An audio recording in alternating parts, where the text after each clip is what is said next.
After being expelled from 7 different schools, Jimmy would be sent to a boarding school, being that his behavior became too much to handle.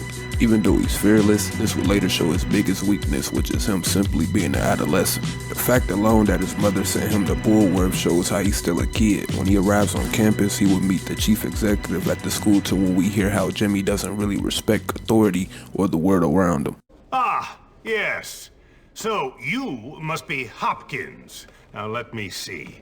You've done a lot of naughty things, haven't you? Vandalism, graffiti, bad language, violent conduct, disrespecting staff. Oh, I'm scared of you, Hopkins. Yes, I've never met a boy like you. Never in all my life. Hopkins, you're quite the nastiest little boy I have ever encountered. As soon as he arrives to his dorm, he will already be involved in a fight off the strength of him being a new student. Instead of being a victim of bullying, he would defend himself. The leader of this clique would try to fight Jimmy, to when a staff member would break it up, to when he scolds Jimmy for not wearing his uniform, ordering him to change. Again, this shows how he's still an adolescent. You're dead, new kid! Dead! Hey, you! Break it up! That's enough of that! Break it up! Why are you not in your uniform, young man? Go change immediately! Aw, come on. He would then meet Gary and Pete. With Pete being shy, he would mostly learn how the school works through Gary. Gary would show Jimmy around the school, showing him his new peers. Gary would tell him to avoid the greasers and the jocks, to when we hear how Jimmy isn't afraid of them. Now over there are the greasers. They think they're tough. Or at least try to look tough. Wouldn't advise messing with them, at least not yet. And last but not least, the jocks. These guys rule the school. Definitely avoid them. Whatever, I'm not afraid of some dumb roid monkeys. You'll learn. Gary will start to plan to take over the whole school. Although Jimmy doesn't want to take over the school, he helps Gary anyway. Like a lot of people that are going through their adolescent stage, Jimmy will be peer pressured into doing a lot he doesn't necessarily want to do. But Jimmy, growing into who he is, anything that comes to him he can handle in his own way. He would later get settled into Bullworth, becoming known, while Gary doubles down on taking over the school. He would again peer pressure Jimmy into making this happen. Even though Jimmy doesn't want to do this, he would, after Gary persuades him. He takes Gary's bait, being that he's young and didn't know any better. There you are. Come on, I found something incredible. Hold on, relax, man. I can't keep getting in trouble. I can't get expelled again. I'm thinking bigger picture, and you're worrying about getting into trouble? You know what? You really are something. We are gonna take over this school. We are not taking over anything right now. Time and tide wait for no man, my friend. But it seems they do wait for a wannabe tough guy who's nothing but a little girl. Look, now come on. I promise you, after this, things are never gonna be the same again. Yeah, right. Whatever you say, Gary. He would then be set up to fight after Gary wants to be the only one to take over the school. It will work out for Jimmy though after he wins the fight. Jimmy fighting would gain him respect within this clique, making things neutral. See you around, moron! What a waste of time. You alright, Russell? Yeah? Look, I never said anything about your mom or farmyard animals. You didn't? No, but I want you to stop bullying weak kids. Why? Because there are a bunch of kids around this place who need a beating, and you're picking on the few who don't. So I want you to leave me and him alone. After the fight, another clique will start to embrace Jimmy, even them inviting him to their gym. This will give Jimmy slight freedom to explore the world outside of school, but even with this, he still has a curfew to abide by. At this point, when Jimmy isn't around his peers, his curiosity will lead him to even involving himself with what the school staff has going on in their personal life. The press will be lied to by Gary, leading them to now dislike Jimmy. He will be stuck on what to do until Pete gives him an idea to box one of the strongest in the clique.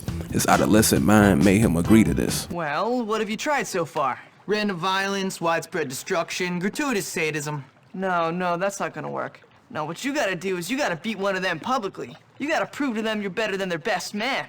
Why don't you box that dumb jerk Biff? Not bad, Pete. Not bad at all. After boxing, he would fight the head of the clique. Doing this again would make the preps respect him, making them move under Jimmy. I can't hear you, rich kids! Who's the boss now, my waspy little friend? Answer the question! You are... Good! That's right! Me! Now you girls, learn to play nice, you understand? The After that, Jimmy will then involve himself with the Greasers. Before this clique will fall out with Jimmy, they will have Jimmy go against the Preps. He will only go against them being that he started to hang around the Greasers. The Preps will find out what Jimmy did. They will have a conversation with him with Jimmy referring to himself as a boss, when he's really supposed to be a leader. He will help them get back at the Greasers thinking that's what a boss would do. But this just shows how he's just young and dumb. It's you. Is that any way to greet your new boss, Harrington? Well, is it? No, sir. Listen, boss, those grease monkeys are making life very difficult for Gord. Some leader you turned out to be. Father says leadership is about looking after those you lead. So what do you want me to do? Send them a message all over their dirty little slum. Why should I? Because you're the boss. Exactly.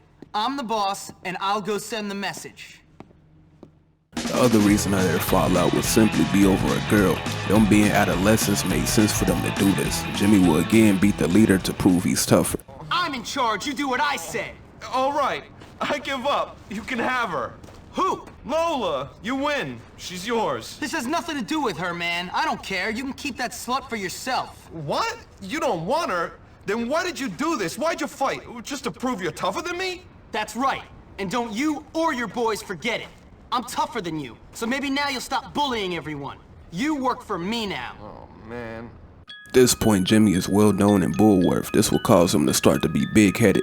The next clique he would be are the athletes after they had a heated encounter. Whatever. I'm leaving. Ow! Now maybe next time you'll watch where you're going. What'd you do that for? Oh, I'm sorry, Psycho. Did I hit your boyfriend? Yeah, Psycho, you gonna try to kick our asses now? No, I think I'll do that more publicly. Ooh, I'm really scared right now, really scared. I take down linebackers every day, pal. Whatever, pretty boy. You'll get yours. Yeah, we'll see about that. Petey, get up. I think we found some new people to have some fun with. After he beats them, this would make the last clique he took control of. Him being an adolescent, he will start to become more careless after everyone starts to bow down to him. Pete! Hey, Jimmy, what's going on? Everything. I did it, man. I took over this dump. These morons are my morons That's now. great. Just don't turn into a jerk. How could I? Hey, baby. How you doing? What you doing later? Just remember, Jimmy, not everybody likes you. Correct. They love me. Well, what about Gary? Gary, forget about that twerp. Dude, it's me now. I run this place, and you're my friend, so please try to be cool. Oh, man, you're bringing me down. Come on, let's go milk this thing for all it's worth. He would then be fueled to paint graffiti on the city hall. Pete would try to warn him about the bigger picture, but he wouldn't listen. Jimmy, I need to talk to you about something. Not now, Pete. I'm basking in adulation. No, Jimmy, please. Pete, enough. Yeah, shut up, Pete. The Hey, court come on. must know their king. You know what, Jimmy? Forget the school. The whole town should know about you.